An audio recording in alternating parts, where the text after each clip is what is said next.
நண்பர்கள் அனைவருக்கும் KVK3 அஸ்ட்ராலஜரின் காலை வணக்கம். இப்போ India versus England 5 test match, அதில் 2 டெஸ்ட் மேட்ச்சு சொல்லியாச்சு. நான் சொன்ன மாதிரி ரிசல்ட் வந்துருந்துச்சு. ஃபஸ்ட்டு மேட்ச் மட்டும் வின்னிங் ரிசல்ட் மாறிடுச்சு, ஆனால் பிளேயர்ஸ் நல்லா விளாண்டுருந்தாங்க. செகண்ட் மேட்ச்சுமே நான் சொன்ன பிளேயர்ஸ் எல்லாமே நல்லா விளாண்டுருந்தாங்க. நல்லா போச்சு மேட்ச்சு. யார் வின் பண்ணும் அப்படின்னு சொல்லியிருந்தேன், அது மாதிரி வின் பண்ணிட்டாங்க.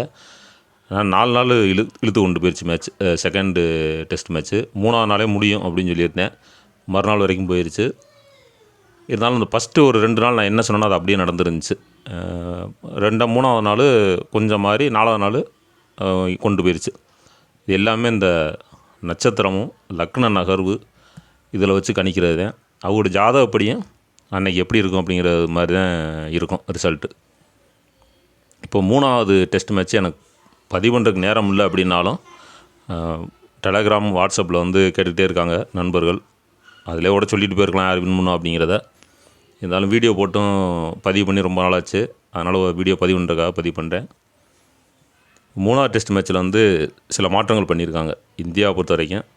இங்கிலாந்தில் அப்படி ஒன்றும் மாற்றம் இல்லை.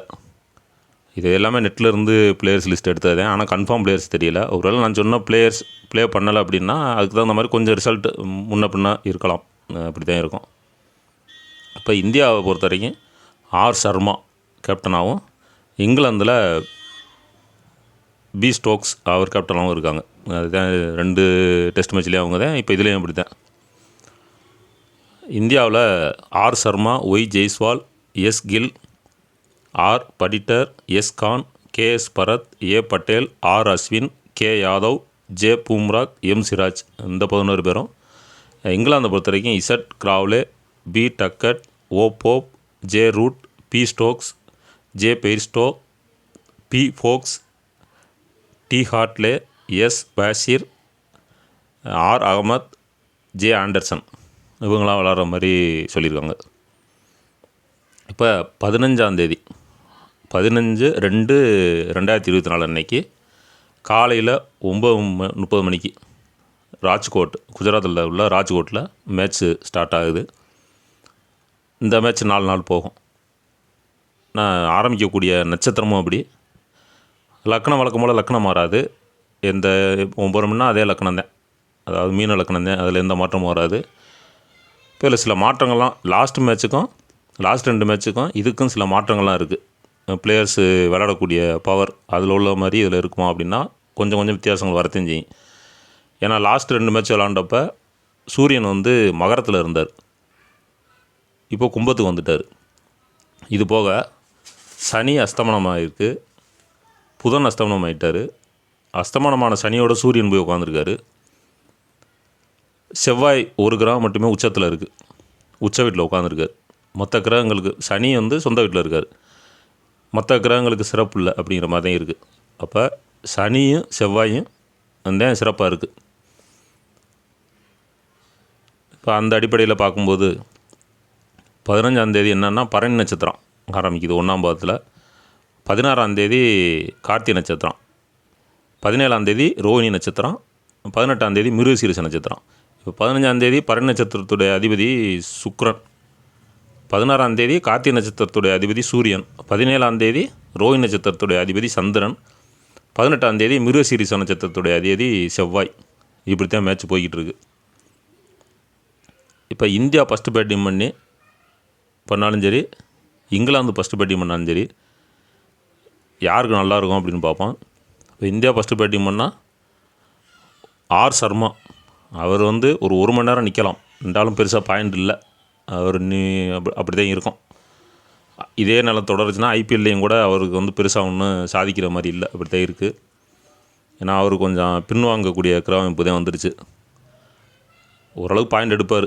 இப்போ 4 நாள் மேட்ச் நடக்குதுனாக்க ஒரு 80 பாயிண்ட்டு கூட எடுக்க மாட்டார், அப்படி தான் இருக்குது.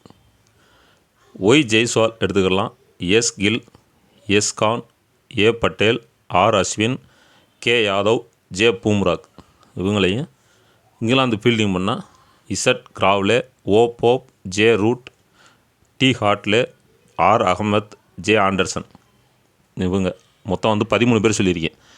இந்த 13 பேரையே நீங்கள் இங்கிலாந்து ஃபஸ்ட்டு பேட்டிங் பண்ணாலும் சரி, இல்லை இந்தியா ஃபஸ்ட்டு பேட்டிங் பண்ணாலும் சரி, இந்த 13 பேருக்குள்ளே நீங்கள் எடுத்துக்கலாம். அப்படித்தான் இருக்குது மேட்ச்சு. ஒன்றும் சுவாரஸ்யம் இல்லை, அப்படியே இழுத்து கொண்டுட்டு போகும். ரொம்ப ஸ்லோவாக போகும் மேட்ச்சு. முதல் நாளும் 3ஆவது நாளும் ரொம்ப ஸ்லோவாக போய்கிட்டு இருக்கோம்.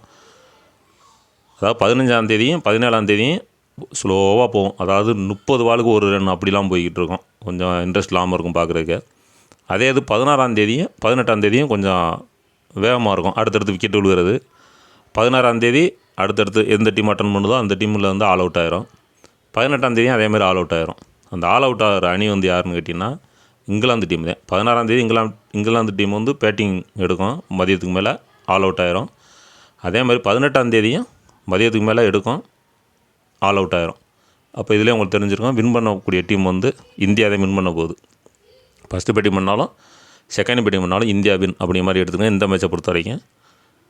இதில் நல்லா சிறப்பாக விளையாடக்கூடிய பிளேயர்ஸ் அப்படின்னா கேப்டனிசி அப்படிங்கிறவங்க நீங்கள் எடுத்துக்கலாம், எப்படியா பண்ணிக்கலாம். நான் சிறப்பாக விளையாடக்கூடிய பிளேயர்ஸ் அப்படின்னு சொல்லிடுறேன். இந்தியாவில் தான் இருக்காங்க. ஒய் ஜெய்ஸ்வால் ஃபஸ்ட்டு, செகண்ட் வந்து கே யாதவ். அவர் வந்து எப்படின்னாக்க அதிகமான விக்கெட் போட போகிறார். 12 ஒரு 18 விக்கெட் கூட விழுகிற மாதிரி வாய்ப்பு இருக்கும். அதிகமான விக்கெட் இந்த 4 நாளில் அதிகமான விக்கெட் போடக்கூடியவர் கே யாதவ் அப்படி எடுத்துக்கிறோங்க. ஒய் ஜெய்ஸ்வால் நல்லாயிருக்கு. அதுக்கப்புறம் 3ஆவது வந்து ஆப்ஷன் வந்து ஆர் அஸ்வின், 4ஆவது ஏ பட்டேல். இந்த 4 பேரை நீங்கள் எடுத்துக்கலாம். கேப்டன்சி எப்படி போடணும், மாற்றி போட்டுக்கிட்டாலும் சரி, எப்படி போட்டுக்கிட்டாலும் சரி. இதில் அதிகமான பாயிண்ட் எடுக்கக்கூடியவர் கே யாதவ் தான். 2ஆவது ஒய் ஜெய்ஸ்வால், 3ஆவது ஆர் அஸ்வின், 4ஆவது ஏ பட்டேல். இப்படி கூட வச்சுக்கிறோங்க. இதுதான் நடக்க போகுது. எந்த அணி வின் பண்ண போகுதுன்னு சொல்லியாச்சு. பிளேயர்ஸ் மொத்தத்துக்கே 13 பேர் தான் சொல்லியாச்சு. அங்கிட்டு இங்கிட்டு போட்டு குழப்பாமல் மொத்தத்துக்கு 13 பேர் சொல்லியிருக்கேன். இதில் எப்படி இருந்தாலும் 8-9 பேர் கரெக்டாக வந்துடும். நல்லா விளையாடக்கூடிய பிளேயர்ஸ், பாயிண்ட் அதிகமாக எடுக்கக்கூடிய பிளேயர்ஸ் அப்படிங்கிறதுன்னு சொல்லியாச்சு. இப்போ அடுத்து என்னென்னா WPL, அதாவது உமன் ப்ரீமியர் லீக். அது வந்து என்னென்னா 23ஆம் தேதி ஸ்டார்ட் ஆகுது இந்த மாதம். அதுக்கு வீடியோ பதிவு பண்ணாலும் பார்த்தேன். ஆனால் அடுத்து IPL வர்றதுனால இதை வந்து டெலகிராம்லேயும் சொல்ல போகிறேன் ரிசல்ட்டு. அதனால் ரிசல்ட் வேணும் அப்படிங்கிறவங்க டெலகிராம் லிங்க் இதில் கொடுக்குறேன், இந்த வீடியோலையும் கொடுக்குறேன், ஜாயின் பண்ணிக்கிறேங்க. அதில் உங்களுக்கு அப்டேட் கிடைக்கும். இன்னும் 2 டெஸ்ட் மேட்ச் இருக்குது அடுத்து. அதை பதிவு பண்ணிடுவேன். அதுக்கட்டில் வேறு ஏதாவது சீரியஸ் வந்துச்சு அப்படின்னாக்கா அதையும் பதிவு பண்ணுற மாதிரி பார்க்குறேன். WPL வந்து டெலகிராம்லேயும் சொல்ல போகிறேன் ரிசல்ட்டு. IPL வழக்கம் போல் எல்லா மேட்சுமே நான் வீடியோ பதிவு பண்ணிடுவேன். அதனால் அதில் ஒன்றும் மாற்றம் இல்லை.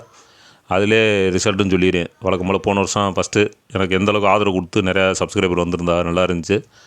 அது அவங்களே இன்னும் தொடர்றாங்க. இன்னும் ஆள் வந்துக்கிட்டே இருக்காங்க சப்ஸ்கிரைபர். அவங்களுக்கு என்னுடைய நன்றியை தெரிவிச்சுக்கிறேன். IPL பொறுத்த வரைக்கும் எப்போவுமே எனக்கு என்ன தெரியுதோ அந்த ரிசல்ட்டை நான் வந்து சொல்லிடுவேன்.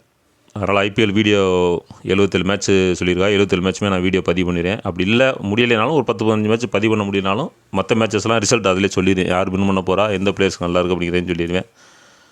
அப்படித்தான் பண்ணிக்கிட்டு இருக்கேன். அடுத்த டெஸ்ட் மேட்ச் வீடியோ பதிவு பண்ணி போடுறேன். தேங்க்யூ.